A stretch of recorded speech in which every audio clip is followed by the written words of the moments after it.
Dannemora is a small community way in upstate New York that most people don't know about. I've lived here my whole life, went to school right across the street. I was born and raised here. We've been here about 6 years. My husband grew up here in Lake Titus.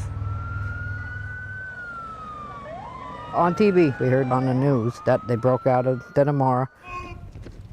And I remember getting a phone call from my daughter and said that 2 inmates had went down the tunnel in front of my house. We've always known this tunnel was here. It's a pretty big tunnel. Where was I?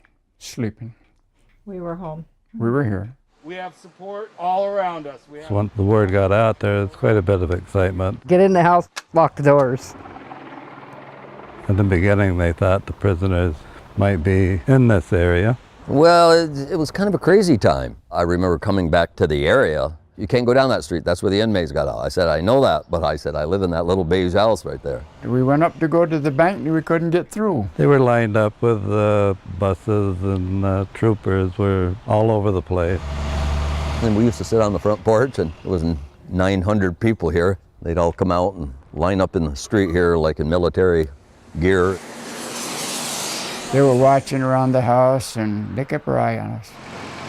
They had roadblocks in several places. Just asked you to look in the trunk. You're all set, thank We you. just cooperated with whatever they needed.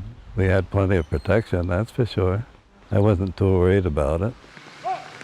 We had the nastiest weather, nastiest June I think we've had in 30 years. You'd watch those poor guys come back and they were soaked right down to their socks. Personally, I had a feeling these guys were long gone. They weren't in this area. Come to find out they were up in Mountain View. And then that's when we found out they were here. With the helicopter circling right here. It was scary. Because we never have no commotion like that going on. We are here with good news. As I'm sure you've heard already, the nightmare is finally over. I'm glad nobody else was hurt. They got what they were looking for. But I'm glad it's over with. Don't think of it at all. Who knows where Dannemora is if, until this, and that kind of put us on the world map. I can't think of a better place to be. No place like home, I guess I say.